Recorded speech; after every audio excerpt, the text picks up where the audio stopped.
Assalamualaikum warahmatullahi wabarakatuh, kakak. Bagaimana kabarnya? Alhamdulillah. Alhamdulillah. Luar biasa. Alhamdulillah. Luar biasa ya, semangat sekali untuk hari ini. Semoga kakak dalam menjalankan tugasnya juga tetap semangat di LMS maupun di sekolahnya. Kakak izin share. Kita akan beberapa agenda untuk kali ini, kakak.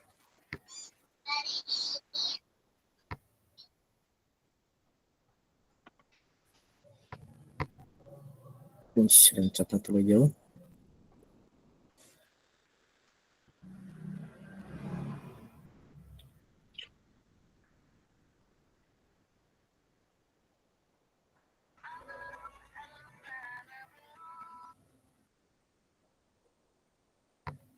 Sip, aman kakak ya.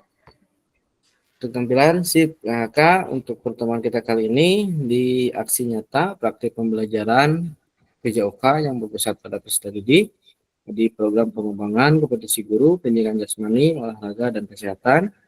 Di sini durasi yang akan kita lewati di pertemuan tatap muka kali ini yaitu 2JP, mode daring, sinkronus kakak. Di sini sinkronus artinya kakak nanti menyamakan persepsi antara seluruh peserta dan juga fasilitator, karena di sini kakak nanti akan ada tugas. Sebetulnya setelah pertemuan ini akan ada banyak waktu kakak untuk menyelesaikan tugasnya. Nanti pertemuan lagi kita tanggal 19 kakak. Jadi dari sekarang kakak mempersiapkan waktu untuk nanti pengerjaan tugas aksi nyata ini. Seperti itu kakak. Nah di sini kakak ucapkan salam dan bahagia kepada kakak semuanya. Semoga kakak dilindungi dan juga kakak dimampukan di dalam pekerjaan dan juga di dalam segala hal, kesehatan terutama badannya dan juga rezekinya kakak. Oke kakak, di sini sebelum kita masuk ke materi, kita sedikit bermain mindfulness atau menyegarkan pikiran dulu kakak. Kita tenangkan pikiran, kita kosongkan pikiran, dan di sini saya ingin menayangkan video mungkin ya, untuk mengembalikan motivasi, untuk mengembalikan energi, untuk mengembalikan pemikiran awal kakak mengikuti kegiatan ini. Di sini kakak nanti kita akan sharing apa yang kakak rasakan di ketika melihat video yang akan saya tayangkan. Mudah-mudahan tidak ada kendala suara di semua laptop kakak, mudah-mudahan terdengar suaranya dan juga mudah-mudahan terdengar dan juga terlihat jelas untuk gambarnya. Oke kakak, saya akan stop sharing untuk ini dan akan mencoba membagikan video ini. Ini adalah sebuah puisi sebetulnya dari presiden kita, dan ini adalah apa ya, cerminan atau refleksi kita tentang kita melihat bagaimana Indonesia. Nah di sini kakak nanti hal apa saja sih yang mampu tergali ataupun yang hadir di pemikiran, di hati yang kakak rasakan setelah mendengar dan melihat video ini.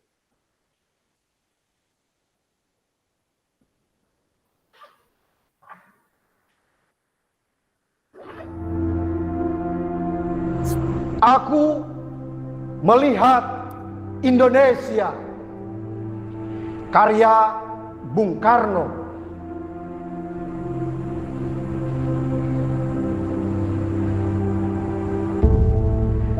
Jika aku berdiri di pantai Ngeliep,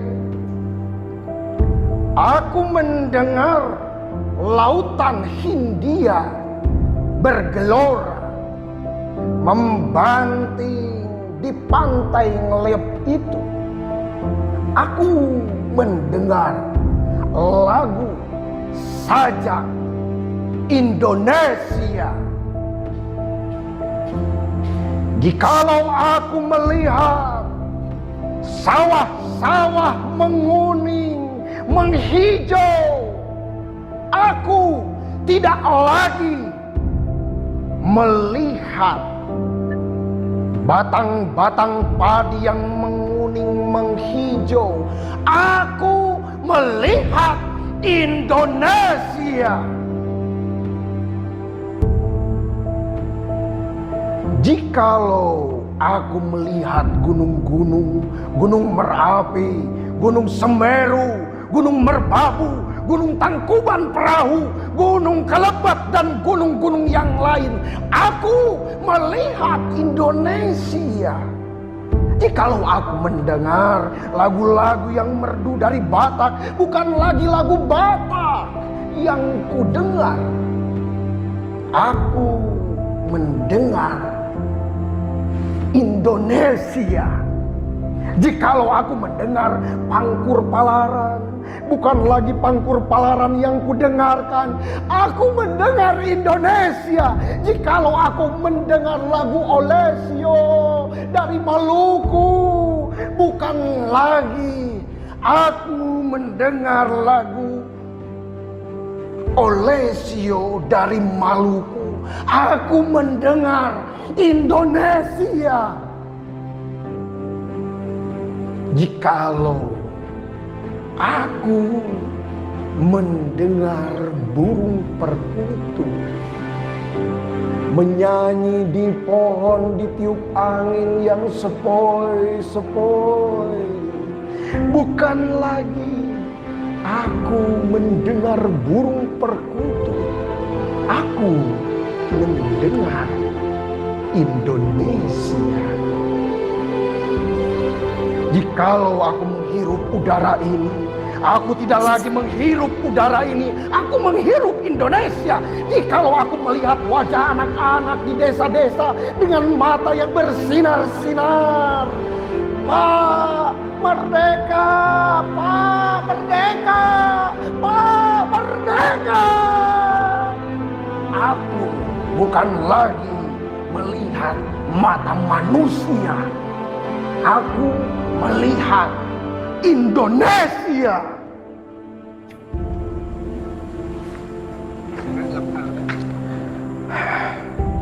Aku melihat Indonesia karya Bung Karno.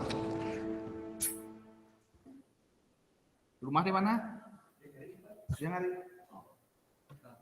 Ya. Oke, kakak, Foto lah, can ke foto. luar biasa sekali ya Foto lah. tentang lagu Indonesia tersebut. Jadi gini kakak ya, saya ingin beberapa hal ditanyakan gitu ketika kakak sudah mendengar puisi yang diciptakan oleh Bung Karno tentang Indonesia itu, adakah yang ingin berbagi apa yang dirasakan dalam pikiran, atau adakah yang dirasakan oleh kakak ketika kakak sudah ataupun melihat mendengar puisi tersebut? Silakan kakak, ada yang mau berbagi?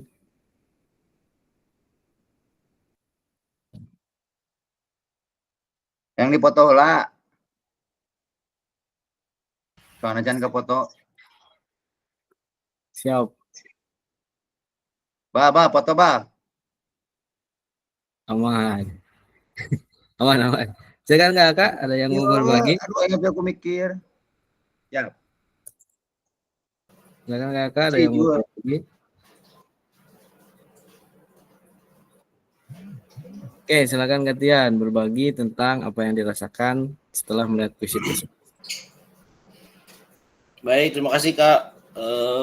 Setelah mendengar puisi yang tadi diputar, saya merasakan sekali tentang sila ketiga, yaitu Persatuan Indonesia, Bhinneka Tunggal Ika.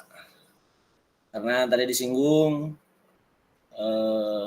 melihat gunung, kemudian melihat nyanyian, baik itu dari Maluku, yang dikenal Indonesia ini memiliki banyak budaya dimanapun, tapi yang dilihat bukan daerahnya atau lagu asalnya, tapi yang dilihat adalah Indonesia.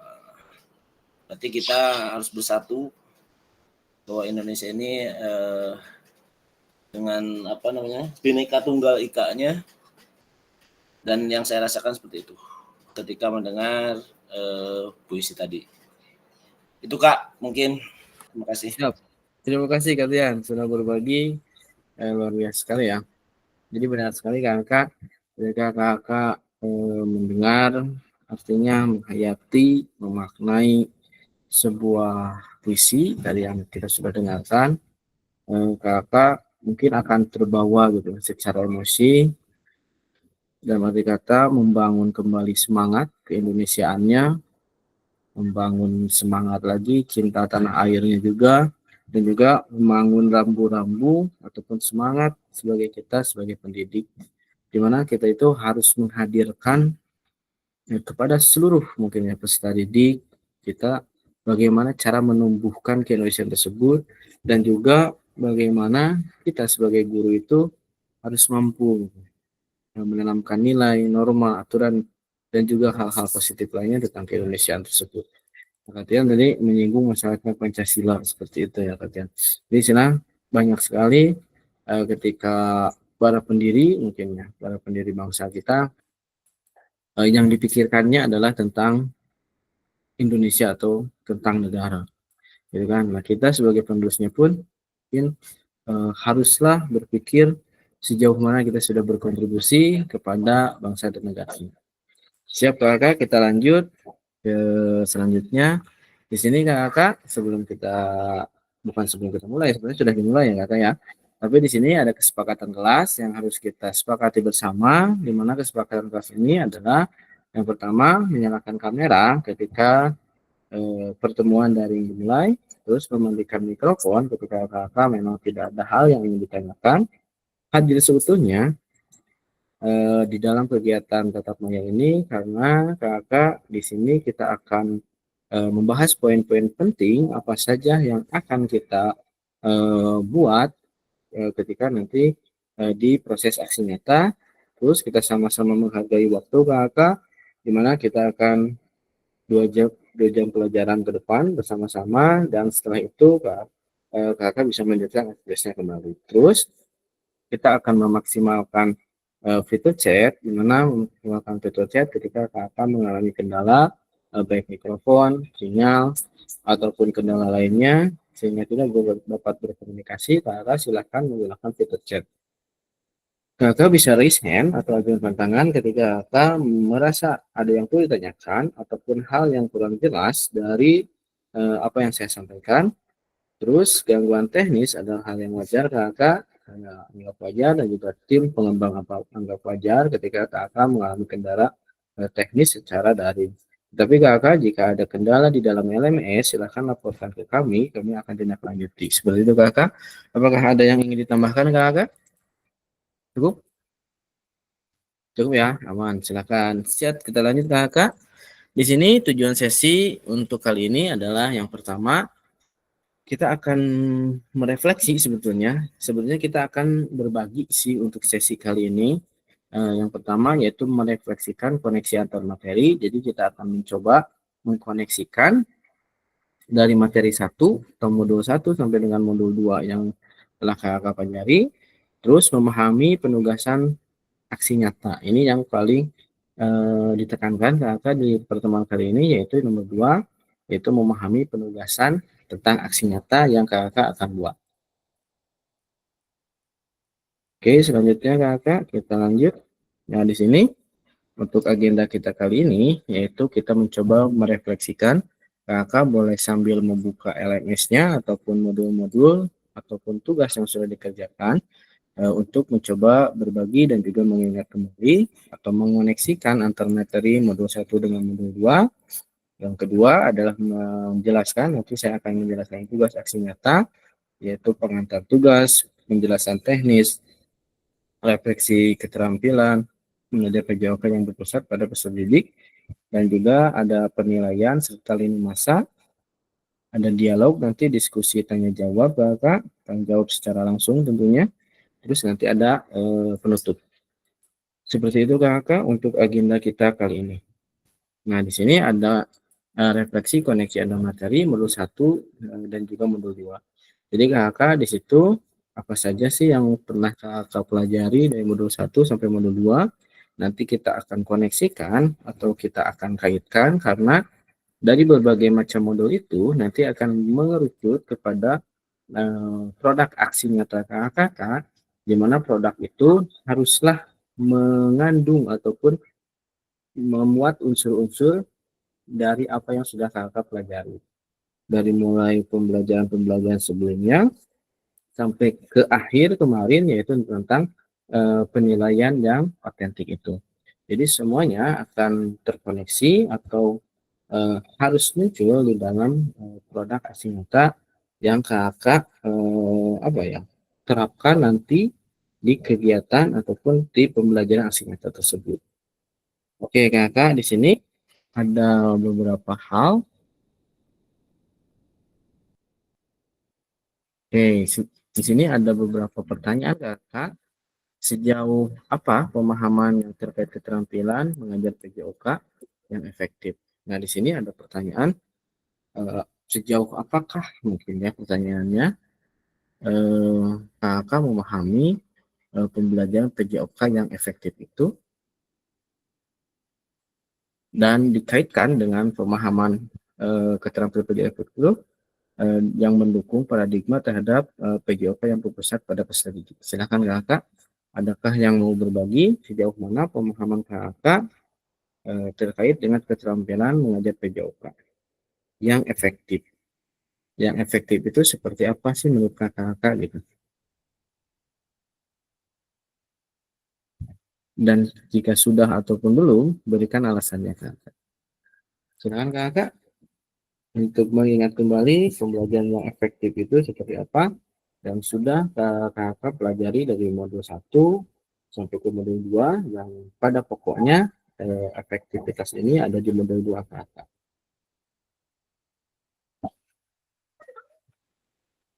Oke, silakan Kak Tian.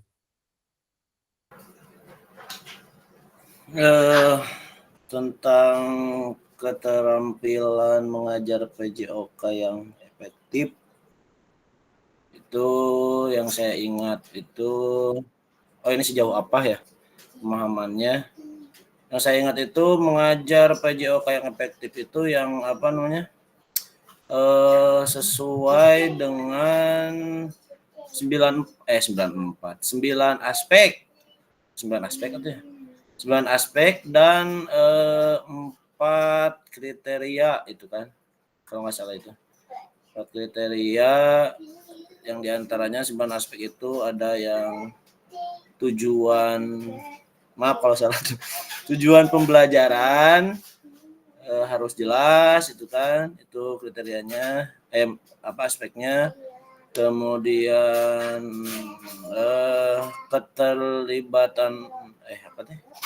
keterlibatan siswa aktif kalau nggak salah itu. Kemudian diferensiasi, terus apa itu namanya, pentahapan konten, apa ya? Ya itulah diantaranya lah. Lupa. Mohon maaf lupa. 9 aspek dan 4 kriteria kalau nggak salah itu. Mohon maaf Kak. Terima kasih.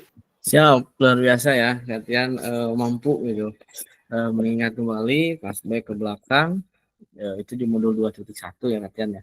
Luar biasa, latihan mampu ada 9 aspek dan 4 kriteria yang tadi salah satunya sudah disebutkan oleh latihan. Nah, mungkin latihan sudah mulai di level-levelnya ini agak lumayan gitu lah, maksudnya ketika 1 sampai 10 mungkin ada 9,5 gitu.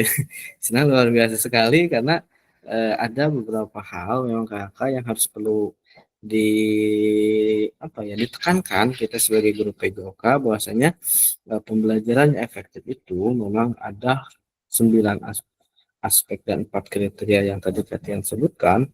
Dan juga nanti kakak ketika kakak menganalisis video seperti hanya kita lakukan di proses luring atau kemarin pertemuan di hari Minggu ya, di hari Minggu, nah itu kakak perlu mengingat kembali bagaimana proses itu dan ketentuan dari konten, ketentuan umpan balik antara guru dan siswa, dan juga pengelolaan waktu. Nah, itu adalah salah satu bentuk salah satu hal yang mungkin kakak harus perhatikan juga, di mana kakak harus mengefektifkan selain kontennya efektif,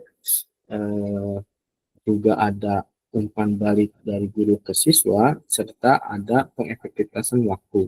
Di mana kakak kita sebagai guru PJOK di sini ditekankan untuk menerapkan gerak gitu kan, untuk penguasaan gerak kepada peserta didik. Sejauh mana peserta didik itu dapat bergerak di dalam sebuah pembelajaran PJOK tentunya, dan juga sebanyak mungkin geraknya. Jadi istilahnya ketika kita membuat sebuah konten atau media pembelajaran ataupun cara pembelajaran, itu bagaimana proses dan tahapannya itu lebih cenderung kepada penerapan gerak. Nah, penerapan gerak ini pun nanti kakak akan mengingat kembali di modul 2.2 dan juga 2.3, di mana kakak sudah belajar mengenai gerak fundamental atau fundamental movement. Nah, fundamental movement ini pun kakak bisa mengkolaborasinya dengan gerakan-gerakan yang kakak akan ajarkan di dalam pembelajaran ataupun ketika nanti kakak di aksi nyata. Seperti itu kakak ya. Oke, kita lanjut kakak. Nah, kalau misalkan sejauh mana pemahaman terkait dengan strategi, ini sekarang ke strategi pembelajarannya.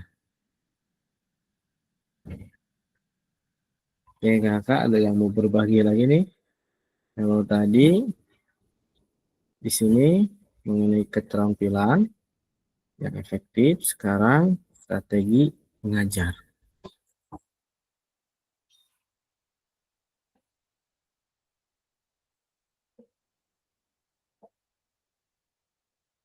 Silakan kakak dengan strategi di modul 2.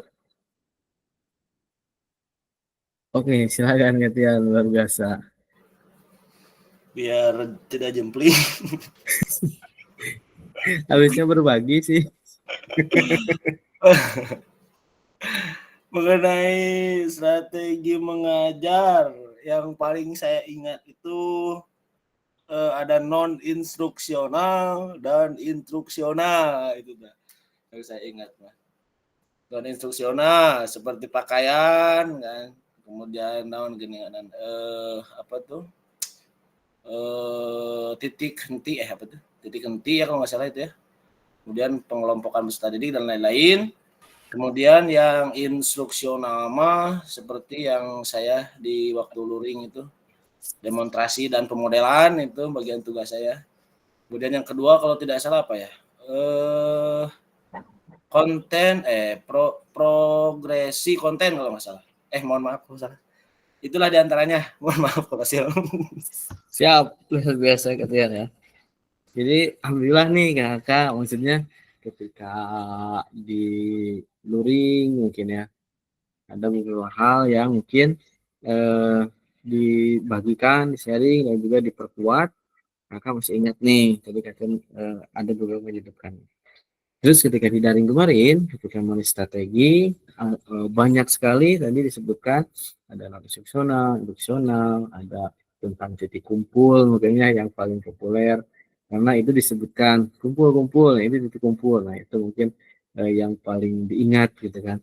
Ada beberapa macam strategi mengajar, seperti ada juga dikaitkan dengan gaya mengajar kakak-kakak juga termasuk ke dalamnya. Jadi istilahnya gaya mengajar pun tergantung ataupun elemen itu sangat berpengaruh gitu kan terhadap apa yang akan disampaikan di kegiatan pembelajaran tersebut. Kakak di sini saya singgung sedikit bahwasanya gaya mengajar itu akan cocok dengan materi-materi tertentu. Jadi ketika kakak menganggap materi itu perlu komando, nah mungkin kakak akan membagi materi tersebut apakah dalam level mungkin ya, levelnya itu yang saya rasakan ketika komando itu mungkin lebih cenderung ketika anak memang belum paham dan juga materi berbahaya jika dilepas. Ya misalkan contohnya boleh lembing misalkan, ataupun tidak mungkin kita kasih lembing tanpa ada koordinasi ataupun pembagian kelompok ataupun model rolling kelompoknya secara baik gitu. Nah, mungkin strategi komando adalah salah satu bentuk mencegah daripada bahaya tersebut. Jadi sebetulnya kakak ketika kakak menerapkan sebuah gaya mengajar, di situ pun kakak harus tahu dan juga pasti sudah menguasai lah istilahnya. Oh, strategi komando ini cocoknya misalkan untuk apa?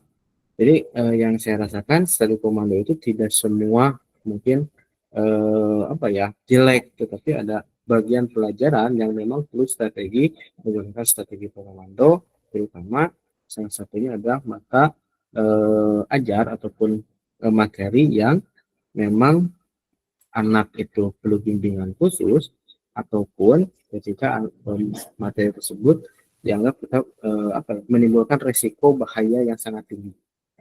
Seperti itu ya. Jadi istilahnya ketika menerapkan sebuah strategi, menerapkan sebuah gaya mengajar, jadi ada non instruksional, instruksional, itu salah satu bentuk bagaimana kita mengatur peserta didik tersebut. Oke, kakak kita lanjut. Nah, di sini ada model pendidikan gerak. Nah, oke, kakak masih ingat model-model pendidikan gerak, ya kan? Yang sempat tadi disinggung juga sebelum sama Katian. Kakak, apakah ada yang ingat lagi nih? Kayaknya, Kak Iqbal, silakan Kak Iqbal. Ini Untuk model di pendidikan gerak yang saya ingat mungkin dengan yang saya ingat itu perihal tentang konsep gerak, konsep tubuh, konsep ruang, dan konsep yang keterhubungan itu, Pak. Ya, mungkin itu dulu aja, Pak. Siap. Silakan yang lain. Siap, luar biasa. Ya, itu ya. Jadi model pendidikan gerak yang tadi Kak Iqbal sebutkan, ada konsep tubuh, konsep usaha, gitu kan, keterhubungan. Itu adalah salah satu bentuk permodelan pendidikan gerak. Nah, kakak sebetulnya di dalam aksi nyata nanti kakak mau mengajar apapun, istilahnya materinya ya, materi basket kah, volley kah, ataupun apapun itu, kakak bisa menghubungkan atau mengaitkan tentang pemahaman kakak tentang permodelan pendidikan gerak itu sendiri. Nah, di sini kakak diharapkan kakak nanti ketika membuat aksi nyata, di sini kita akan aksi nyatanya membuat video kembali kakak sebetulnya, dan juga ada rambu-rambunya karena kakak sudah mengenal berbagai macam pendidikan gerak, model, gaya, terus efektivitas, ada 9 aspek dan 4 kriteria itu tersebut, dan juga nanti kakak mengenal tentang penilaian yang otentik, gitu kan. Nah, di situ kakak diharapkan bisa menerapkan semua rangkaian pendidikan di PKG PJOK ini, dan kakak mulai mengaplikasikannya di pembelajaran kakak seperti itu. Oke, yang lainnya nih, model pendidikan gerak biasanya suka banyak yang ingat. Ada lagi kan kakak, apakah pemahamannya itu paradigma itu berpusat pada peserta didik atau tidak, kakak?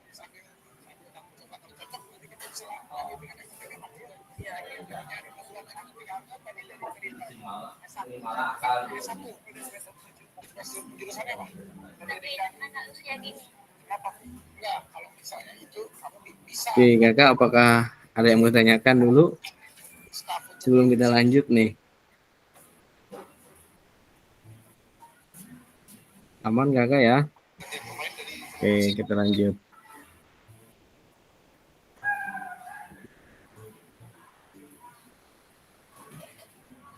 Nah, kakak, setelah tadi kita ke pembelajaran efektif, gaya mengajar, terus ada pemodelan konsep tubuh tadi Kak Iqbal sebutkan. Nah, di sini ada model pendidikan kebugaran. Nah, sejauh mana sih pendidikan kebugaran ini yang kakak pahami, dan apakah pendidikan kebugaran ini termasuk ke dalam paradigma yang berpusat pada murid atau tidak, seperti itu. Silakan Kak Iqbal.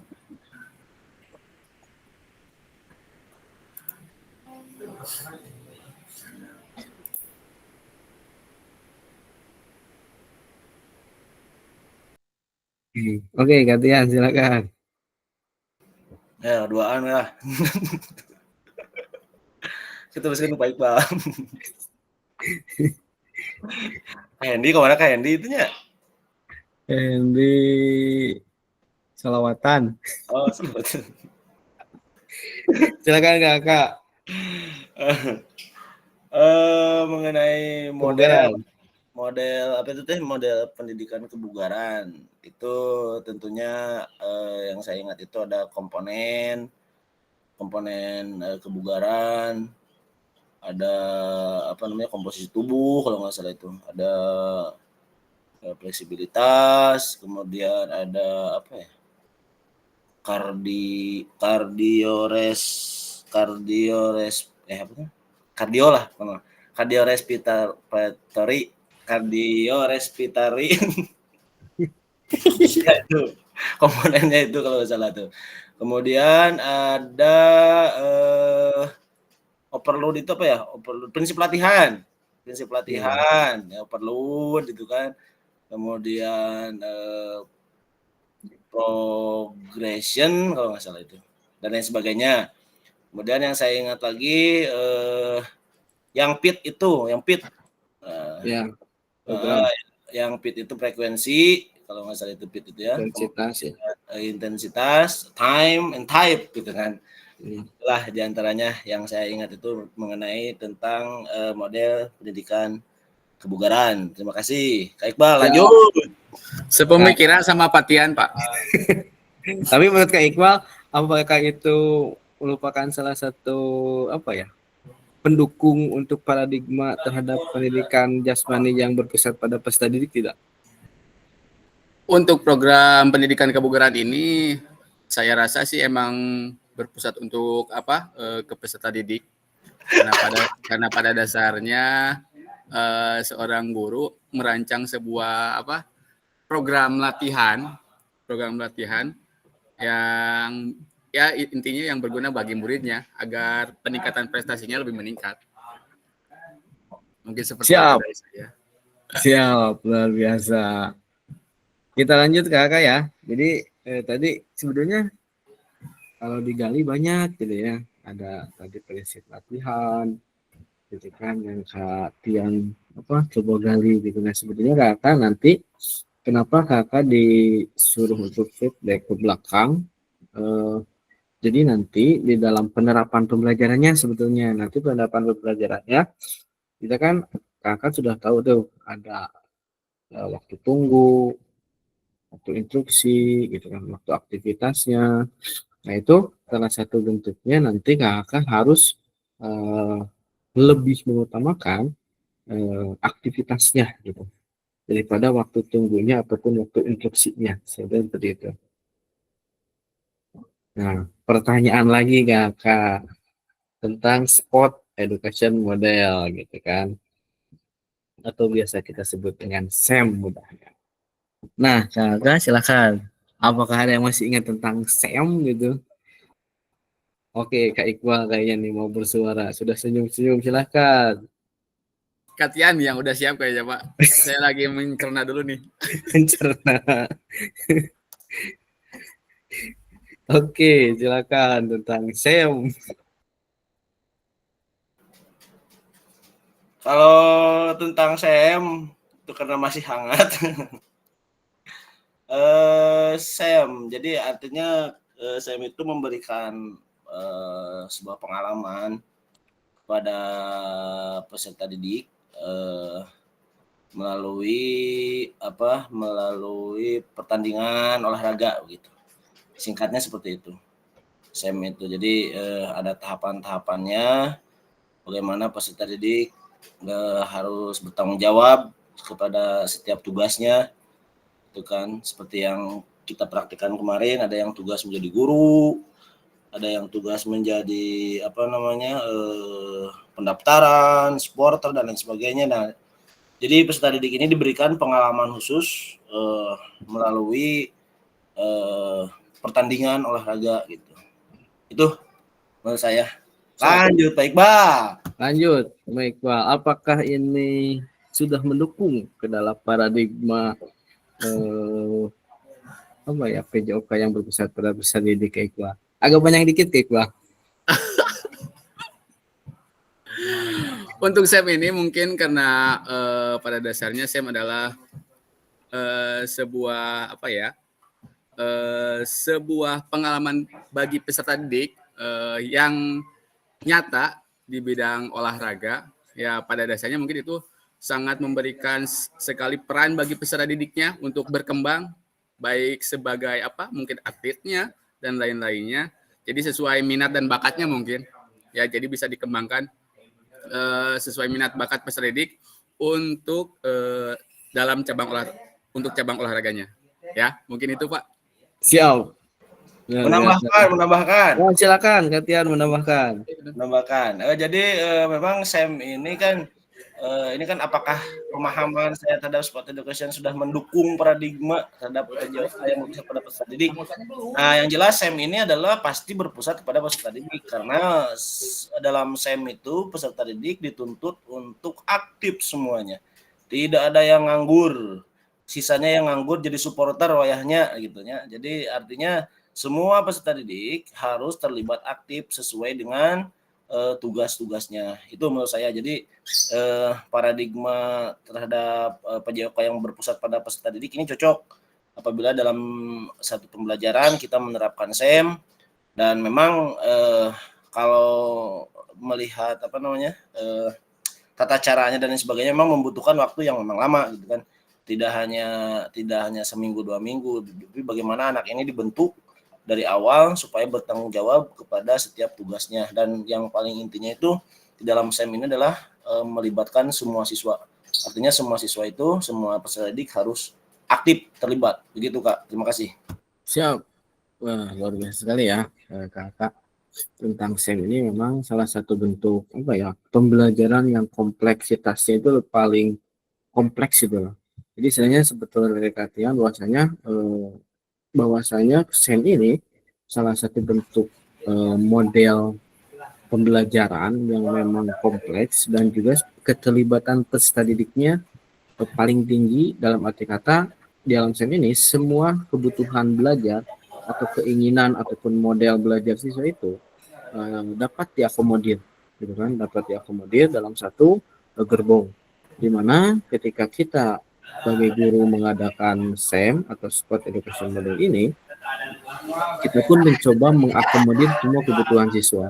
Baik itu tadi Kak Iqbal sebutkan sebagai atlet, baik tadi sebagai supporternya, sampai supporternya pun kita siapkan. Tetapi SEM ini memang dirancang sedemikian rupa untuk mengakomodir semua kebutuhan siswa.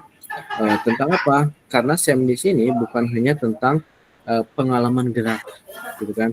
Tapi SEM di sini lebih ke sosial, emosional, knowledge ataupun pengetahuannya kita coba kembangkan. Selain itu juga ada pendidikan geraknya, terutama di atlet, pelatih, dan juga keterlibatan siswa sebagai misalkan ofisial dan seterusnya. Itu salah satu bentuk bagaimana keterlibatan siswa di dalam SEM itu demikian rupa kompleksnya.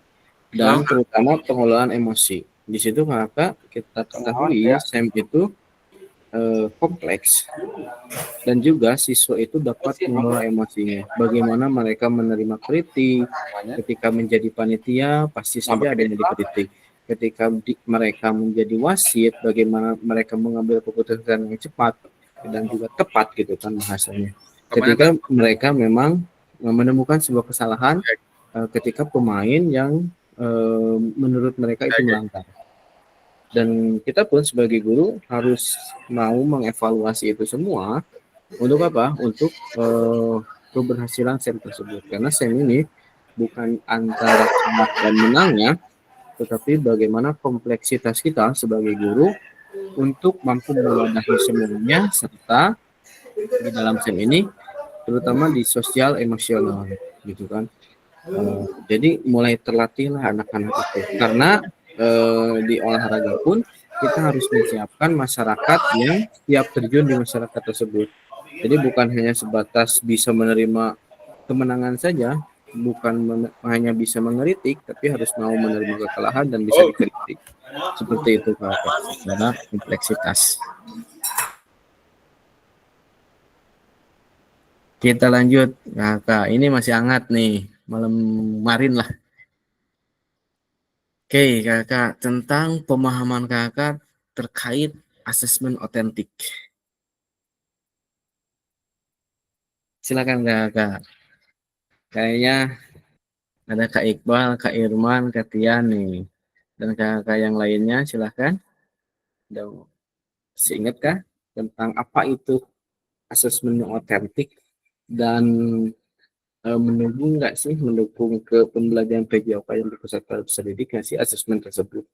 Menurut pemahaman kakak saja, kalau tidak pun nggak apa-apa. Silakan Kak Tian. Ya, pembukaan. Nanti terus. Asesmen otentik. Jadi asesmen ini penilaian yang dimana yang otentik dikatakan karena memang langsung diterjunkan kepada permainan yang nyata gitu. Penilaian yang disesuaikan, kemudian menyeluruh gitu kan, kompleks lah istilahnya ketika dalam satu permainan olahraga gitu. Dan di dalamnya itu mengandung juga penilaian yang bersifat afektif gitu kan, kognitif dan psikomotor termasuk juga.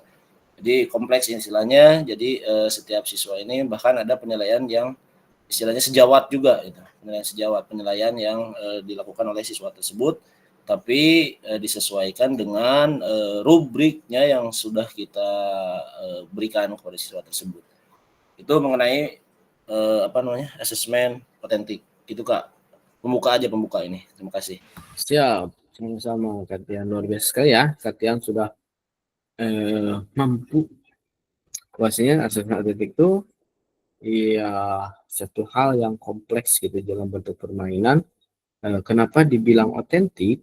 Tadi Kak Tian juga sudah menyinggung sedikit.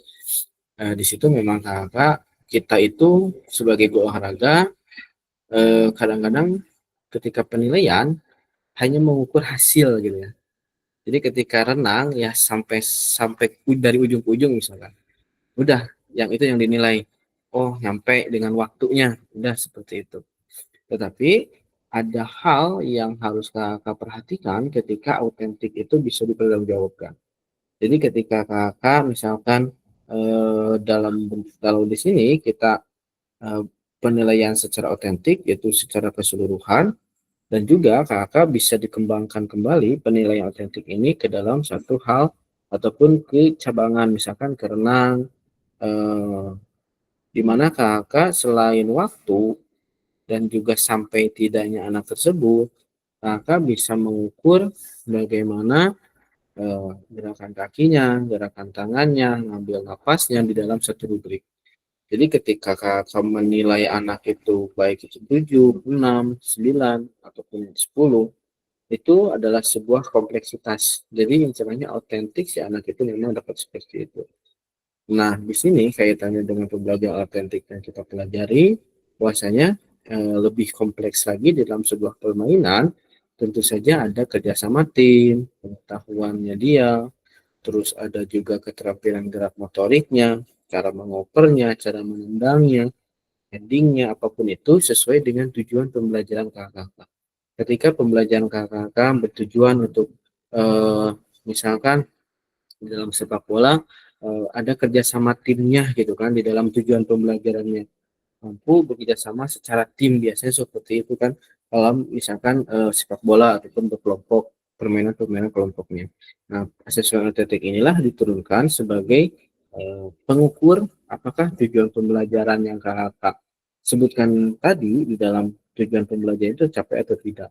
Jadi sebenarnya ketika kakak mampu bekerja sama secara ataupun berkelompok ataupun secara tim. Nah, disitulah kakak memasukkan bagaimana mereka bekerja sama di dalam tim. Apakah dia menjadi leader, apakah dia susah diatur di dalam timnya, bukan di dalam kelasnya, ataupun hal-hal yang lainnya yang bisa kakak ukur secara penilaiannya juga dapat terukur, baik itu kognitifnya dari kajian sebelumnya, afektifnya, dan juga psikomotornya seperti itu. Oke kakak, ketika kakak sudah tahu apa itu asesmen otentik, dan sekarang apakah asesmen otentik ini mendukung terhadap paradigma PJOK yang berpusat pada peserta didik? Kalau iya, kenapa nih kakak? Iqbal jangan jauh-jauh.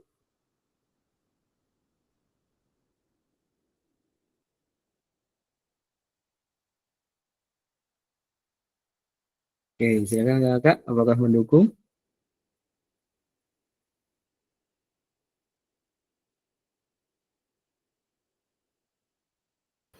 Mendukung sekali.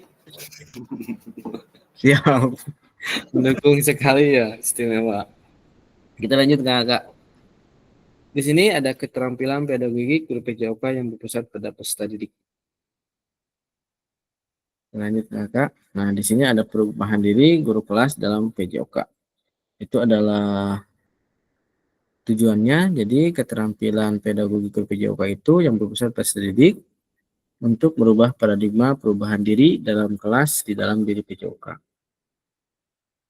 Di sini kakak diharapkan bisa hadir di dalam pertemuan ini secara utuh dan penuh, karena kita akan mulai ini kakak setelah tadi kakak bahasanya sudah mengoneksikan antara modul 2 tentang pembelajaran PJOK dan juga pembelajaran bagaimana itu efektivitas belajar.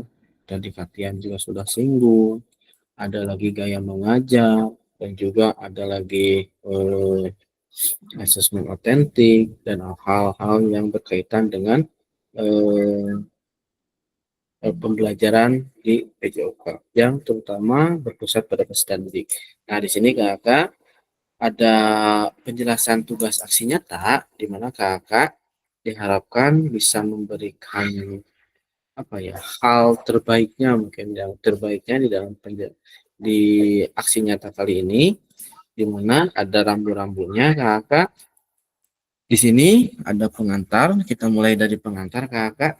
Nanti kakak ketika dijelaskan di sini kita berbaginya di sini gitu kakak, supaya nanti ada pertanyaan bagaimana caranya dan seterusnya, apa yang harus diperbaiki, apa yang harus diperbuat di dalam aksi nyata tersebut. Di sini kita diskusikan gitu kakak ya.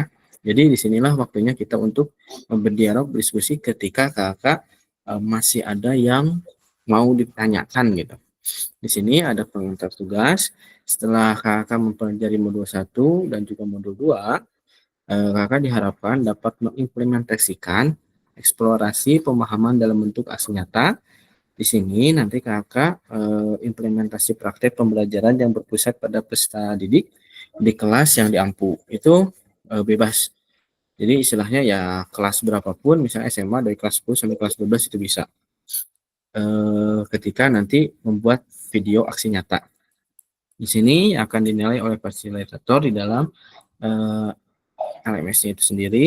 Di sini kakak dapat melakukan mulai dari perencanaan, pelaksanaan, hingga refleksi setelah pembelajaran. Praktek pembelajaran itu diharapkan dapat melakukan proses refleksi, salah satunya menggunakan refleksi keterampilan mengajar yang berpusat pada peserta didik. Jadi kakak nanti di dalam video pembelajaran tersebut, ketika kakak mau membuat video pembelajaran, kakak kaji ulang dari modul 1 sampai modul 2 dan implementasikan praktek pembelajaran yang berpusat pada peserta didik yang kelas yang diampu. Bagaimana cara mengimplementasikannya? Seperti hanya tadi kakak sudah mulai dari efektivitas sampai ke otentik. Nah, itu nanti keluar semua. Kita lanjut dulu ya kakaknya. Ini adalah pengantar tugasnya. Di sini keterampilan perencanaan, melaksanakan dan mengevaluasi pembelajaran PJOK yang berpusat pada peserta didik. Jadi merupakan salah satu kompetensi kunci yang diharapkan muncul gitu ya di dalam program PJOK ini. Yang berpusat pada peserta didik tersebut dilihat dari 3 aspek Kakak. Jadi istilahnya berpusat pada peserta didik itu dilihat dari 3 aspek, yaitu mengembangkan lingkungan belajar yang kondusif, merencanakan strategi pembelajaran PJOK yang berpusat pada peserta didik, dan merancang menerapkan asesmen ontetik dalam pembelajaran PJOK.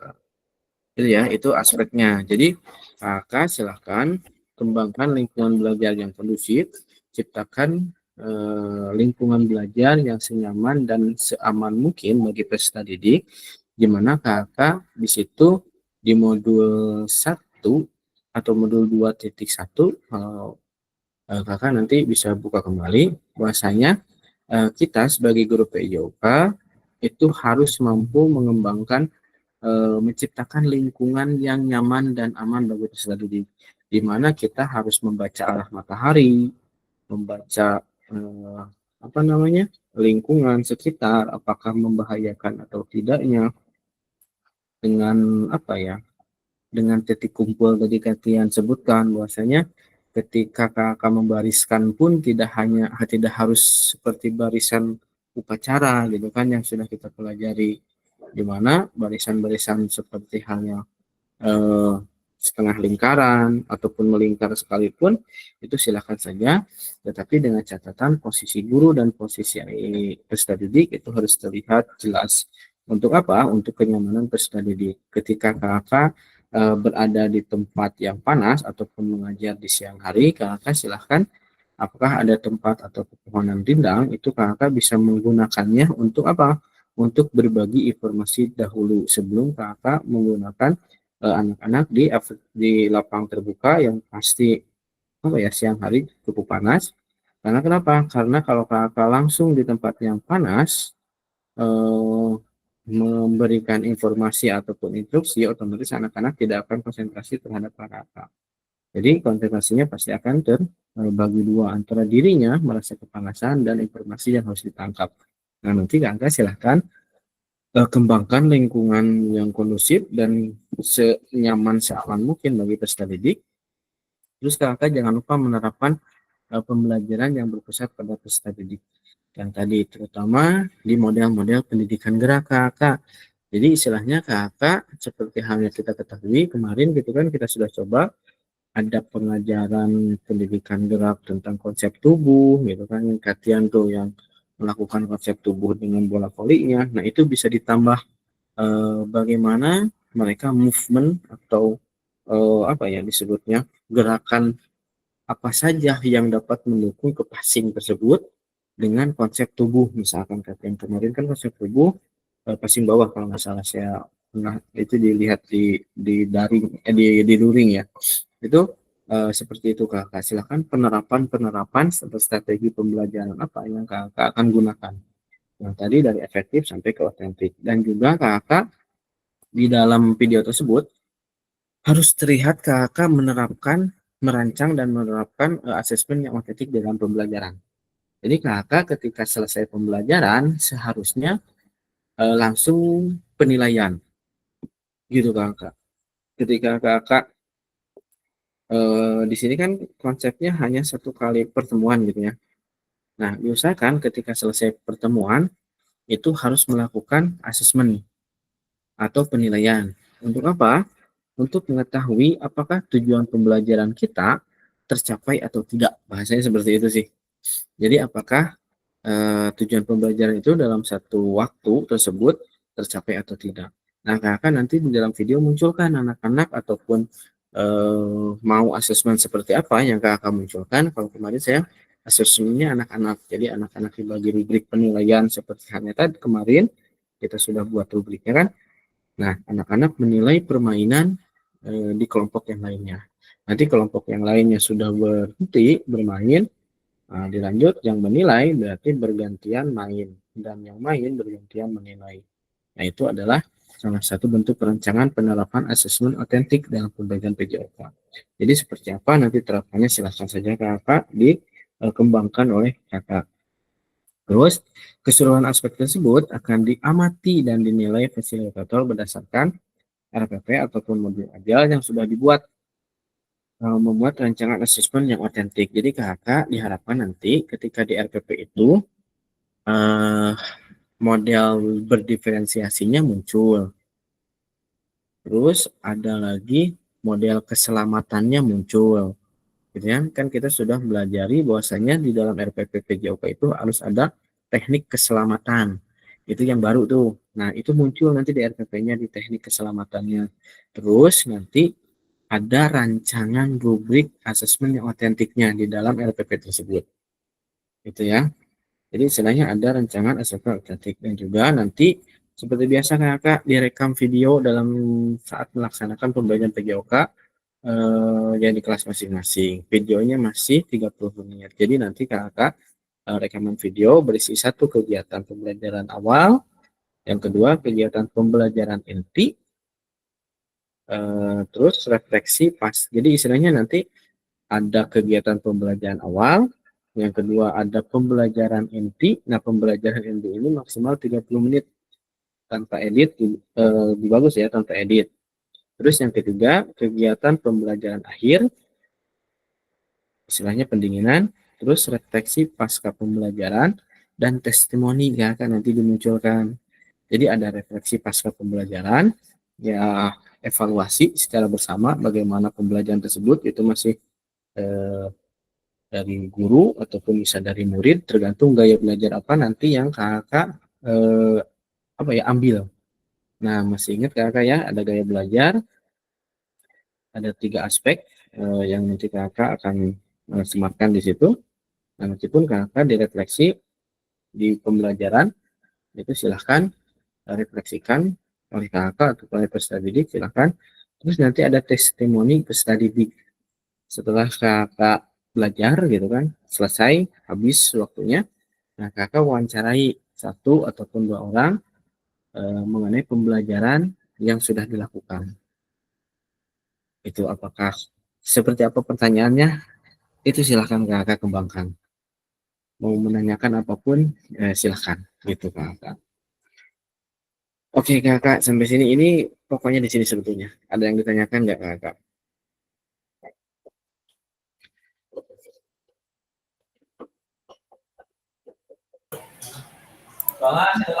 Siap, Kak Iqbal silakan.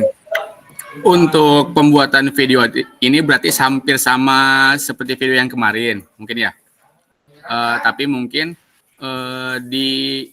untuk total waktunya itu berarti lebih dari 30 menit, Kak. Karena Ya. misalkan kegiatan awal 10 menit, kegiatan ini 30 menit, kegiatan akhir misalkan 15 menit dan refleksi dan yang lainnya. Mungkin gitu, Kak. Begitu bukan? Siap, betul Kak Iqbal. Boleh di 30 menit kan seperti kemarin juga nggak apa-apa. Tapi misalkan Kak Iqbal pemanasannya atau kegiatan awal pembelajarannya menambah lagi. Tapi kakak perhatikan juga jangan lebih dari 45 menit aja. Ini ya. Gitu. Sampai ke refleksi akhir ataupun testimoni. Jadi kakak nanti silahkan, tetapi kakak di sini kegiatan inti, di kegiatan inti ya, di kegiatan inti kakak kan sudah tahu bagaimana cara menganalisis waktu efektivitas belajar. Tentang I, T, yang A itu ya, yang instruksi, tunggu, aktivitas. Nah, kakak nanti silahkan kembangkan bagaimana caranya supaya peserta didik aktivitasnya tinggi gitu. Dan aktivitas tinggi tersebut dikatakan tinggi gitu ya. Dikatakan tinggi ketika lebih dari 50% bergerak dalam kurun waktu kurang dari 1 menit. Nah, konsep tubuh kalau saya boleh sarankan, konsep gerak itu terapkan. Baik itu konsep tubuh, ruang, usaha, keterlibatan dalam bentuk apapun. Dan juga kakak bentuk barisan itu bisa seperti apa, seperti apapun gitu. Boleh lingkaran, boleh seperti ranting ataupun apapun agar si anak lebih jelas melihat kakak dan juga nanti movementnya atau pergerakannya itu perputarannya seperti apa. Gitu. Untuk waktu silakan lebih dari 30 menit, tetapi jangan lebih dari 45 menit. Tapi istilahnya Kak 30 menit juga cukup nih. Ya udah silakan 30 menit saja untuk keseluruhan. Sampai ke testimoni peserta. Kalau testimoni nggak usah semuanya aja, tinggal 2 ataupun 3 orang lah ambil bagaimana pembelajaran kita kali ini misalkan ataupun seperti apa pengembangan apa ya pertanyaannya silakan. Itu Kak Iqbal. Ada lagi tanyakan Kak Iqbal? Cukup Kak, cukup. Siap. Oke, Kak, yang lainnya bagaimana? Siap, silakan. Oke, Pak Basil, terima kasih. Assalamualaikum warahmatullahi wabarakatuh. Waalaikumsalam warahmatullahi wabarakatuh. Gini, untuk pembuatan video pembelajaran ini kan tadi sudah disinggung ya, sekitar yang intinya itu 30 menit. Nah, di sini tanpa edit dalam tanda kutip, misalkan dalam durasi misalkan 20 menit kita nggak tahu lah kalau misalkan pakai handphone misalkan. Terus kapasitas handphonenya ternyata tidak memadai atau potong di tengah jalan gitu. Nah, apakah itu harus diulang atau misalkan kita lanjut dari durasi tersebut? Nah, dalam tanpa edit itu misalkan kalau editan misalkan kan ada nama misalkan pendahuluan, inti. Nah, apakah harus pure saja tanpa ada jeda misalkan cut video utuh langsung sampai selesai ya tanpa ada cut sedikit pun, atau boleh nih misalkan ada dari sini cut di kegiatan pembelajaran awal misalkan mau inti misalkan siap-siap di masuk lagi misalkan gitu. Nah, itu apakah termasuk yang tanpa edit atau bagaimana? Terima kasih. Siap, bagus, luar biasa sekali ya. Jadi kalau berdasarkan instruksi yang ada di LMS itu memang tanpa edit. Ya, jadi istilahnya semua itu harus terlihat apa ya kayak berjalan normal apa adanya gitu tanpa ada settingan lagi. Tetapi kakak kalau misalkan ada trouble baik itu di handphone, memori ataupun apapun itu yang menjadi trouble kakak di lapangan, silakan saja kakak untuk melakukan kegiatan atau meneruskan kegiatan gitu bahasanya ya. Tetapi istilahnya sesuai dengan RPP saja ataupun modul ajar saja. Jadi modul ajarnya pun kakak nanti dirancang kalau misalkan kata Katian kemarin di luring itu Kak saya biasanya 45 menit gitu kan. Ya silahkan rancang 45 menit gitu. Tapi kalau misalkan kakak bisa memaksimalkan dengan waktu 30 menit itu juga tidak apa-apa. Kenapa di sini 30 menit sebetulnya yang paling utama itu kapasitas memori handphone. Yang kedua nanti diupload di YouTube kan ini ya, di YouTube kadang-kadang katanya kalau yang punya saya sih YouTube nggak jadi masalah, mau 2 jam 3 jam juga ada bisa masuk, tapi kadang-kadang ada akun yang tidak bisa masuk lebih dari 30 menit itu katanya, tapi nggak tahu nih saya belum belum menemukan kasusnya di kelas kita gitu kan. Nah kalau misalkan menurut Kak Agus tadi Kak ini kan ada yang HP-nya dan seterusnya silahkan aja lanjutkan tanpa mengulang dari awal, nanti tinggal digabung saja karena digabung pun kan tapi nggak jauh gitu kan, tadi pun digabung pun nggak jauh istilahnya yang melanjutkan sedikit paling paling seperti itu ya. Silahkan ada lagi tanyakan. Gini Pak Fasil, gimana kalau misalkan di kelompok kita durasinya kita sepakati aja bagaimana misalkan kalau memang mau 30 menit jadi kita bisa menyesuaikan dan mengkondisikan siswa juga gitu. Siap. Nah, itu bagaimana kalau begitu? Nah, instruksi mungkin dari Pak Fasil. Nah, terutama mungkin kan kita berbeda-beda tingkatan ya. Nah, kalau misalkan 30 ya jadi kita sesuaikan saja, kita bisa latihan misalkan di waktu 30 menit gitu. Siap. Terima kasih. Ya. Nah, kalau menurut saya sih pasti mengacunya ke ini kan kegiatan inti ya. Kalau misalkan kemarin juga 30 menit sebetulnya di dalam LMS-nya di dalam penilaian. Nah, sebetulnya LMS sekarang pun yang dinilai hanya 30 menitnya tanpa lebihnya gitu kan. Seperti halnya kakak melakukan analisis juga hanya 30 menit yang disarankan. Nah, kalaupun saya pasti merujuknya ke sana Kakak. Pasti merujuknya yang ke 30 menit gitu, sesuai dengan arahan dan juga saran. Itu saran yang ada di BBGP. Seperti itu. Paling kalau saya karena Tapi kan Pak 30 Fasil itu 30 merujuk ke 30 menit itu termasuk ke dalam tahapan awal, inti atau sampai akhir penutup. Mm-mm. 30 Nah, atau 30 menit pure inti saja bagaimana? jadi kalau yang kemarin itu dari awal sampai akhir itu bisa 30 menit. dicukup-cukupkan. Tapi kalau Oke, siap misalkan gitu ya. 30 menit juga nggak, kalau menurut saya sih cukup sih 30 menit. Kan ini hanya Cukup, gini cukup, Kakak, cukup. 1 jam menonjolkan pelajaran.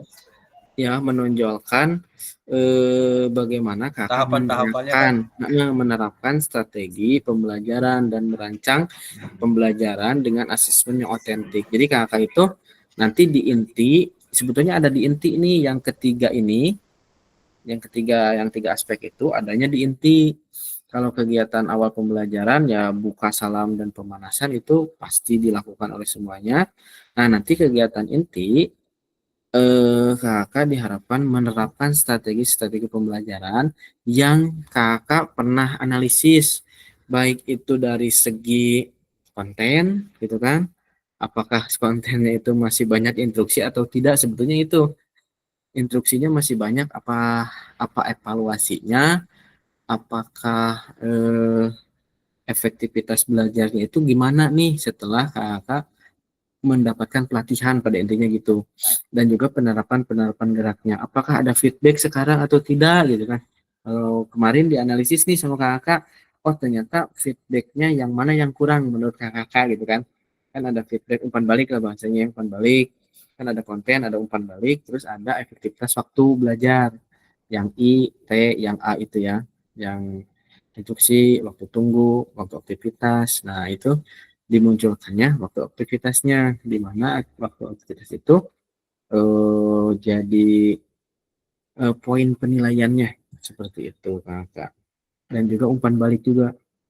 Nah, seperti kemarin kan kita jadi bahan ya di kelas gitu, bagus bagus bagus. Nah, itu salah satu bentuk perubahan mungkin ya, perubahan paradigma. Sebenarnya pasti sih guru PJOK jarang melakukan itu gitu kan. Jadi tapi ada perubahan paradigmanya di sana. Gitu. Mau 30 menit bagus kakak. Jadi ngelihat videonya nggak panjang-panjang. Ya kan kakak, ada yang ditanyakan lagi? Aman? Video aman ya? Boleh di foto dulu juga apa-apa. Oke, kita lanjut kakak ya. Sip.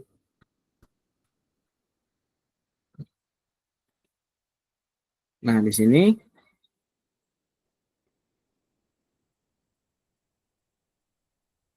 kayaknya udah paham lah istilahnya ya. Ada penugasan mandiri, praktek pembelajaran PJOK yang berbasis atas pada didik.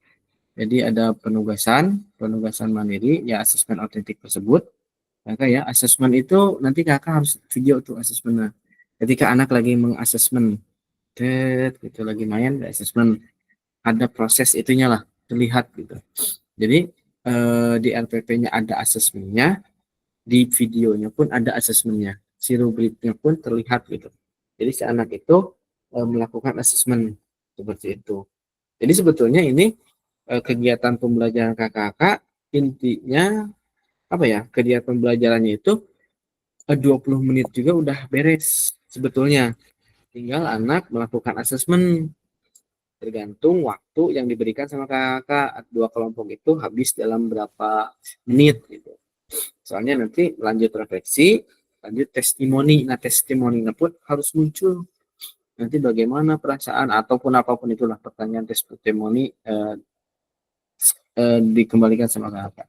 Di sini 7 pembelajaran khususnya yaitu kakak dapat memahami nih aksi nyata dalam mengembangkan praktek pembelajaran PJOK yang berpusat pada peserta didik. Aspek penilaian ini juga ada lini masanya, melakukan refleksi dengan baik dan benar. Gitu kakak ya. Jadi nanti lihat ada di LMS lini masanya akhir daripada video pengumpulan video yang aksi nyata kali ini. Jadi lihat waktu due date-nya, juga nanti kakak harus merefleksikan. Nah, di dalam video tersebut dan di dalam RPP-nya harus mengandung pembelajaran di dalam PKG kakak. Jadi diferensiasinya ada, gitu kan.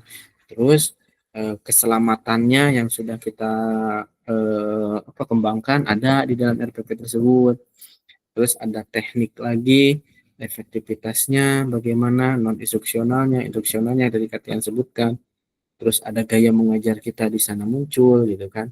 Terus ada feedback kita ke murid, kontennya lebih banyak membenarkan gerakan-gerakan murid dan juga pokoknya berpusat pada peserta didik.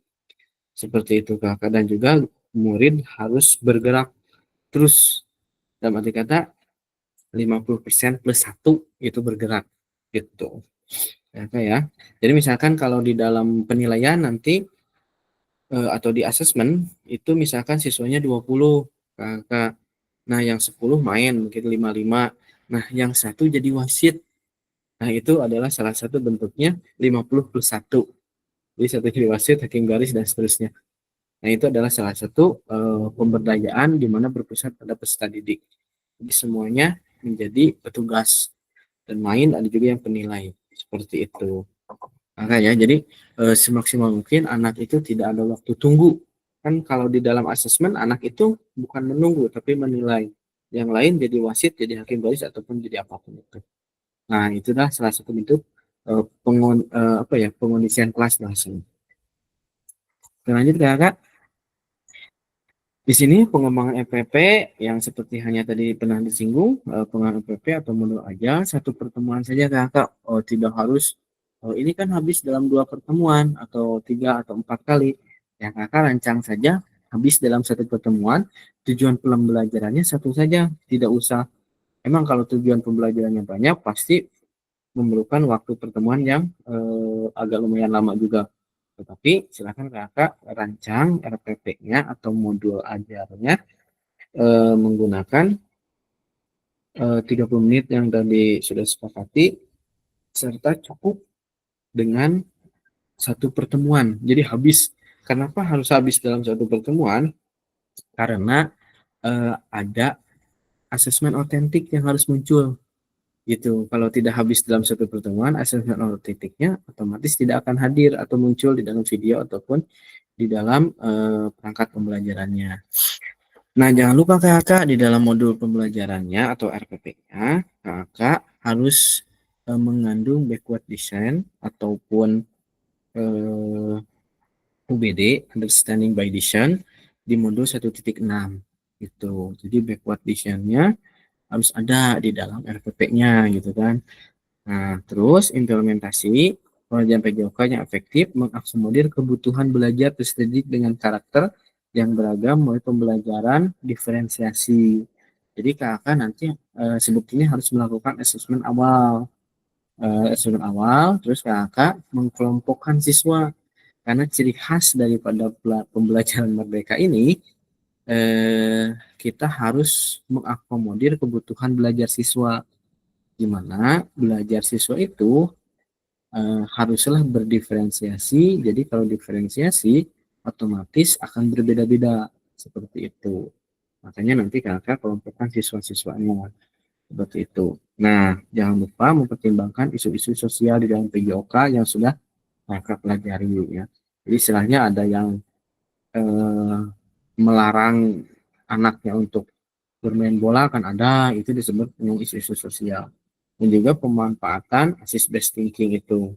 Silakan kakak memanfaatkan sedemikian rupa aset yang ada di sekolah untuk apa?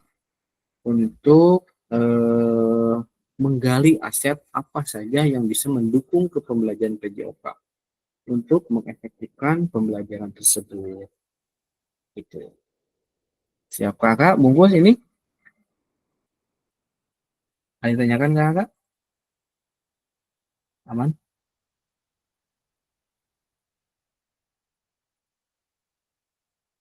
Sip, aman ya. Lanjut. Di sini menggunakan pilihan salah satu model instruksi instruksional PJOK yang telah dipelajari. Silakan Kakak yang tadi saya pesankan munculkan model instruksionalnya di dalam PJOK. Kakak harus muncul instruksionalnya apa yang digunakan. Silakan Kakak pilih salah satu saja. Nanti Kakak munculkan di video dan juga di rancangan pembelajaran inti instruksional itu. Nah, terus nanti Kakak ada model pendidikan gerak. Nah, yang kemarin tuh Kakak sebenarnya Kakak sudah luar biasa kemarin juga menerapkan model-model pendidikan gerak. Kak Iqbal dengan model pendidikan gerak keterhubungannya gitu kan, belajar senam gitu kan. Erwin dengan konsep usahanya gitu kan, belajar sprint lari anak untuk latihan dengan konsep tubuhnya, belajar bungkuk apa namanya jongkok gitu kan, luruskan tangan, kepalkan tangan gitu kan dengan metode bayangan. Nah, itu adalah konsep tubuh yang kalian terapkan. Nah, itu model-model pendidikan gerak Kakak. Nah, terapkan model gerak tersebut, model pendidikan kebugaran, misalkan ya, model pendidikan sport education modelnya, terus kebutuhan belajar yang ada di sekolah Kakak. Jadi silahkan Kakak pilih model-model pembelajaran Kakak yang cocok. Ketika Kakak merasa ini yang paling cocok nih, jadi silahkan Kakak terapkan. Gitu kan? Dengan model instruksional yang Kakak nanti pilih salah satunya saja. Terus adanya penyerapan rancangan asesmen otentik. Nah, asesmen ini silahkan dirancang sedemikian rupa untuk penilaian di akhir, gitu kan. Nah, penilaian ini harus muncul Kakak, harus muncul di baik itu di RPP dan juga di video. Saya tekankan sekali lagi, bahwasanya harus muncul di video dan di RPP. Asesmen otentiknya. Silahkan pilih asesmen otentik, tetapi harus melibatkan peserta didik itu pada intinya dan diimplementasikan. Terus kemudian unggah RPP-nya atau modul ajarnya yang sudah dibuat dan juga rekaman video pada saat pelaksanaan pembelajaran PJOK praktek mengajar di kelas pada LMS sesuai dengan alur yang ditentukan sebelum due date ya. Jadi istilahnya yang belum sampai sekarang juga ada tuh video yang kemarin, tetapi Kakak diharapkan ketika kali ini jangan sampai mentok ke due date gitu. Ditakutkan seperti kemarin kan ada revisi-revisi, sebagian ada revisi-revisi dalam arti kata di LMS kan di YouTube, terus sematkan apa namanya di dalam komentar. Nah, di dalam komentarnya nggak muncul, kadang-kadang YouTube-nya nggak ada, nggak kebaca, ataupun apapun itulah kendala kan suka ada aja. Jadi misalnya ketika diperiksa, Kakak ada kendala itu tidak mentok due date, nanti bisa diperbaiki, jadi dikatakan tidak telat lah, katakan seperti itu. Jadi jangan lupa RPP-nya dan juga videonya sudah ada di YouTube, Kakak tinggal menyematkan linknya saja. Gitu. Jangan mengupload videonya, karena soalnya kalau diupload videonya itu tidak kebaca, soalnya LMS-nya tidak kuat itu penyimpanannya untuk seluruh Indonesia. Nah, di sini Kakak aspek penilaiannya dijelaskan bahasanya yang aspek penilaiannya yang A, mengembangkan lingkungan belajar yang kondusif. Yang pertama itu menciptakan kenyamanan lingkungan belajar untuk memenuhi kebutuhan belajar peserta didik. Ada interaksi yang berpusat pada peserta didik. 2A, interaktif, adanya timbal balik antara peserta didik dan juga guru, adanya timbal balik juga antara peserta didik dengan peserta didik yang lainnya, ada pemberian motivasi dan penanaman emosi positif selama berinteraksi dengan peserta didik. Nah, ini Kakak feedback gitu ya, atau umpan balik ini harus dimunculkan di dalam video.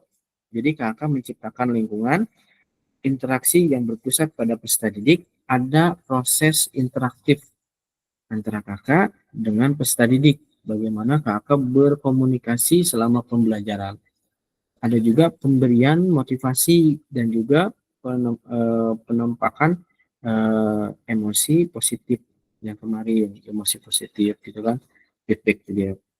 Yang B, menerapkan strategi pembelajaran PJOK yang berpusat pada peserta didik. Ini penilaiannya Yang pertama yaitu pembukaan di proses pembelajaran.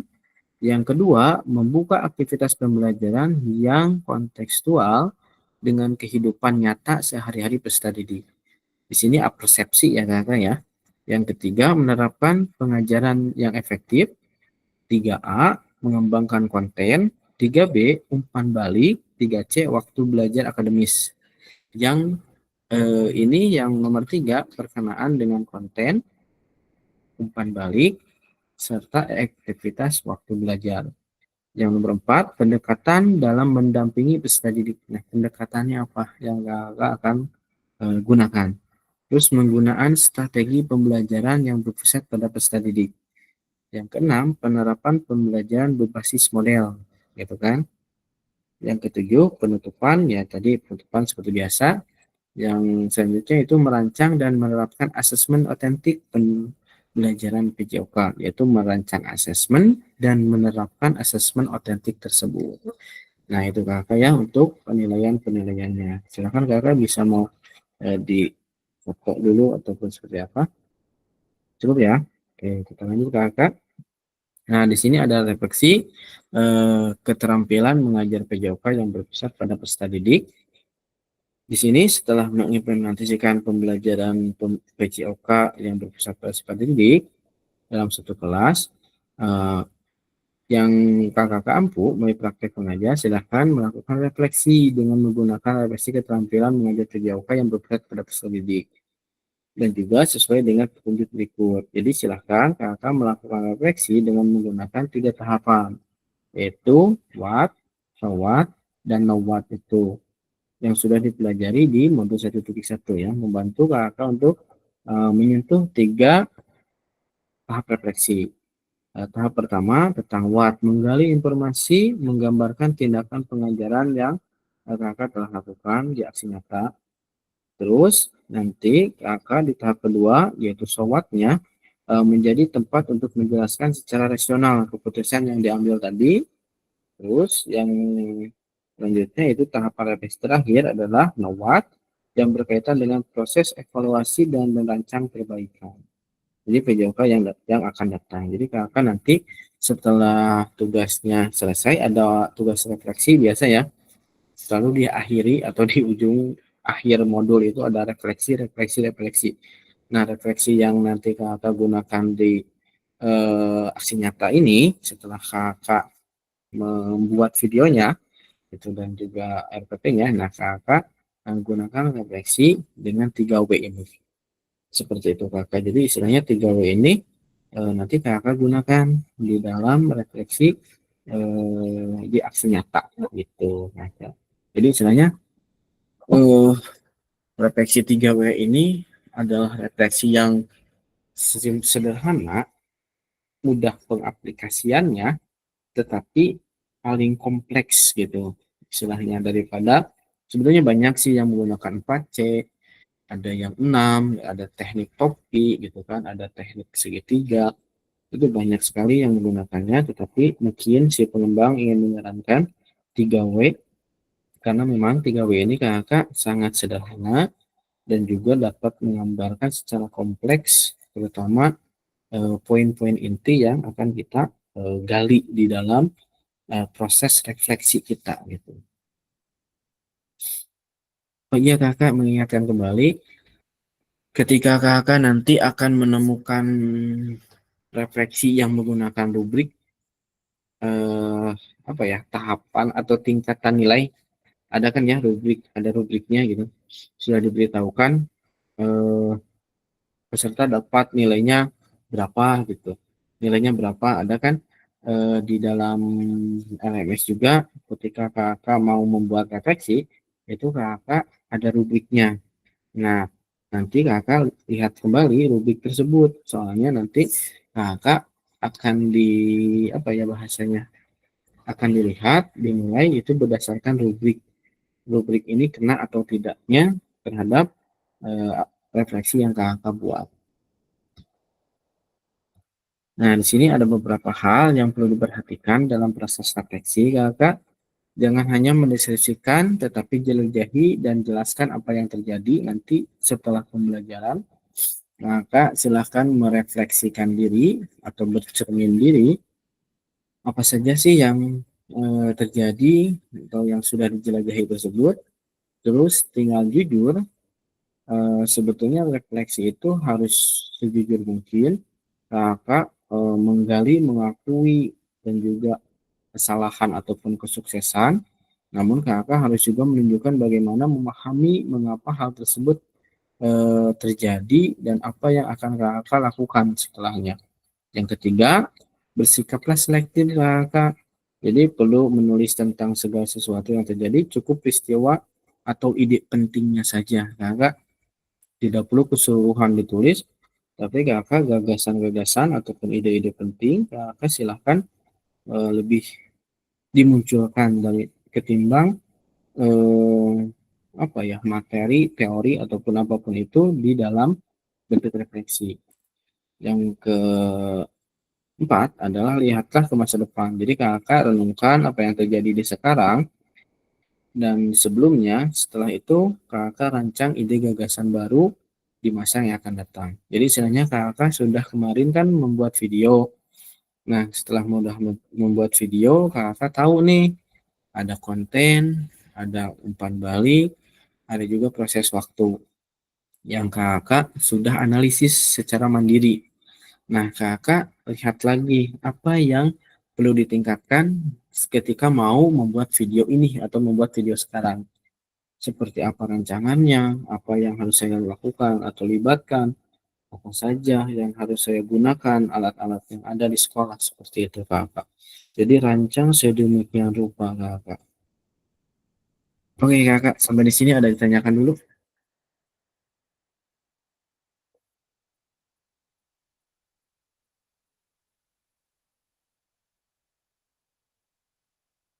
Aman, aman, aman ya.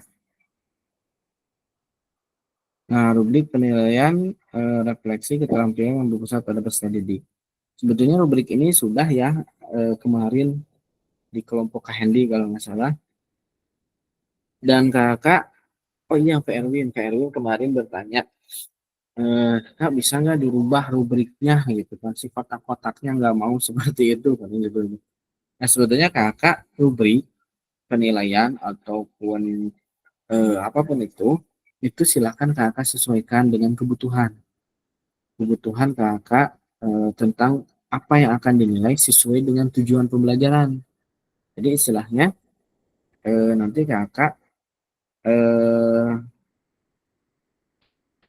siswa itu apa yang akan dinilai itu pun sesuai dengan tujuan pembelajarannya. Nah di sini kan ada kriterianya, ada sangat baik, baik, cukup, dan kurang. Nah, ini adalah salah satu bentuknya. Dan untuk nilainya, silakan kakak mulai dari misalkan mau dari 30, 40, yang pasti sangat baik itu pasti 100. Tapi kakak harus memikirkan aspek-aspek yang lainnya. Ketika kakak mau menilai berdasarkan range-nya itu, ataupun ketentuan berdasarkan yang kakak sudah buat. Jadi istilahnya nanti kakak silakan saja disesuaikan kembali. Dan kemarin kita sudah membuat rubrik penilaian asesmen yang otentik, dan di sini adalah apa ya, kakak rubrik penilaian refleksi keterampilan mengajar yoga pada saat berpusat pada peserta didik. Nah kakak silakan, ini sebetulnya secara pribadi saja bagaimana kakak menilai pembelajaran tersebut. Dan untuk rubrik itu boleh sama ataupun kakak boleh rubah. Dan tetapi ketika kakak mau menilai menggunakan peserta didik, itu kakak diharapkan menyederhanakan bahasanya. Jangan terlalu rumit kakak untuk bahasa yang mudah dimengerti untuk anak saja. Nah, di sini kakak ada lini masa nih. Karena kita cukup lama ya kakak ya. Sekarang tanggal 8 di dalam pertemuan refleksi nanti itu di jadwal itu tanggal 19. Nah, ada jeda waktu 10 hari gitu ya. Jeda waktu 10 hari, hampir 10 harian untuk kita melakukan refleksi. Tetapi kakak, saya belum lihat nih due date-nya kapan untuk video ini. Tapi silahkan sekarang dirancang Jangan sampai nanti di akhir kakak keteteran, dalam arti kata belum mengumpulkan ataupun membuat videonya. Di sini kakak di aksi nyata ada lini masa. Nah, lini masa tersebut yang pertama kakak silakan menyusun RPP sesuai dengan persiapan aksi nyata yang sudah tadi disebutkan RPP-nya. Itu lini masa pertama. Yang kedua, di sini kakak ada lini masa yang kedua, itu menyusun aksi nyata pembuatan video pembelajarannya. Silakan kakak menyusun sedemikian rupa. Di sini sudah terjadi refleksi video pembelajaran kemarin. Nah, kakak silakan di sini refleksikan. Terus nanti upload RPP dan juga videonya di LMS tentunya kakak. Nah, nanti ada penilaian karya aksi nyata setelah mengupload RPP video pembelajaran. Ini nanti ranahnya fasilitator dan juga refleksi aksi nyata kakak di tatap maya. Nanti ada 5 masa. Nanti kakak di sini sampai sini. Nah, di situ nanti kakak silakan menyusun RPP dari sekarang. Setelah itu menyusun pembuatan video pembelajaran, tentu saja dengan kaidah pembelajaran PCOK yang kakak sudah lewati. Gitu. Terus nanti kakak upload RPP dan juga videonya. Jadi seperti kemarin kakak uploadnya ya. Jadi ada RPP, komen, terus link videonya. Seperti itu. Oke kakak, ada mau ditanyakan?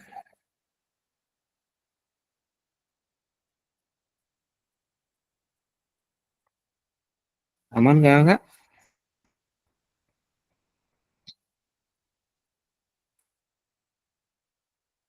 Aman ya?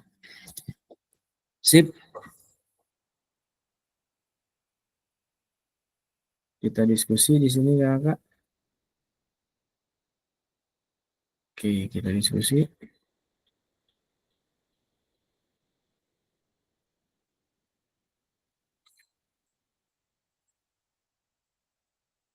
Kakak, boleh bercerita kakak, istilahnya di sini cerita bebas tentang pembelajaran, kesulitan dan seterusnya. Jadi kakak silakan merefleksikan antar materi dan mungkin memahami tugas aksi nyata mungkin sudah kakak. Nah sekarang kakak kita bercerita saja selama 7 menit. Menurut kakak gitu kan, ketika kakak mempelajari PKG ini dan di lapangan, apakah itu berbenturan menurut pemahaman kakak ataupun semakin terbuka? Silakan kakak.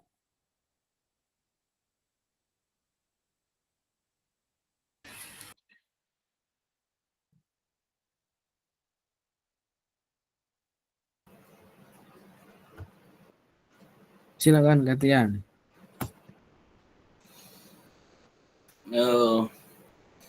Terima kasih Kak Fasil mengenai setelah PKG gitu kan, setelah kegiatan PKG ini saya kira banyak ilmu-ilmu yang didapat, kemudian lagi istilahnya yang dulu tidak dilakukan sekarang berusaha dilakukan gitu kan, yang baiknya terutama ketika kita mengajar kepada peserta didik, banyak diantaranya yang kadang kita lupa gitu, seperti halnya mengenai pembelajaran yang berdiferensiasi gitu kan, karena selama ini mungkin banyak istilahnya kita ini menggunakan komando gitu kan, komando banyak, kemudian banyak instruksi gitu kan.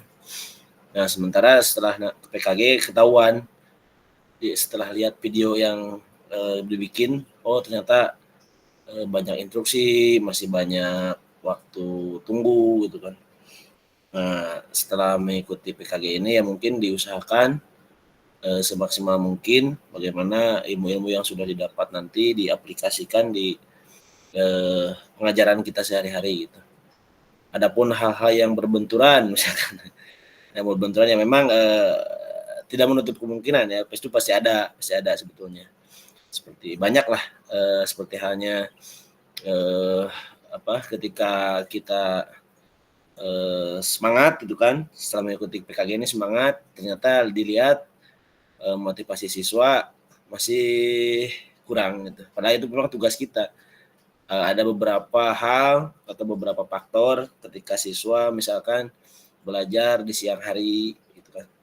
Itu istilahnya dengan situasi panas, walaupun memang kita diajarkan untuk di tempat yang teduh dan lain sebagainya, tapi karena mungkin ya panas dan lain sebagainya, akhirnya instruksi-instruksi kita itu banyak yang tidak dicerna oleh siswa gitu, karena mungkin ya tidak dalam PKG juga diajarkan juga bagaimana kita mencari tempat yang teduh gitu kan, supaya komunikasi kita lancar dengan siswa, bisa dimengerti siswa. Tapi kenyataannya ya kadang-kadang siswa juga ada titik jenuhnya lah ketika sudah belajar dari pagi hari di kelas gitu kan, di kelas belajar dengan pembelajaran yang lain, ada yang berpikir ekstra gitu kan. Jadi ketika olahraga itu ketika di siang hari ya lelah gitu. Mungkin itu hal-hal yang berbenturan, walaupun kita tahu titik kumpul, silakan cari tempat yang aman ya. Istilahnya siswa kalau semangatnya sudah sudah lemah lah istilahnya kalau di siang hari itu. Berbeda dengan ketika kita di pagi hari gitu. Di pagi hari masih semangat, kita bisa menerapkan semua semua ilmu-ilmu kita yang sudah didapatkan, bagaimana tujuan pembelajaran itu tercapai gitu kan, bagaimana pembelajaran yang efektif. Tapi ketika dan itu juga termasuk juga mood kitanya gitu. Ketika moodnya lagi bagus, ketika pikirannya kita masih fresh, itu bisa dilaksanakan.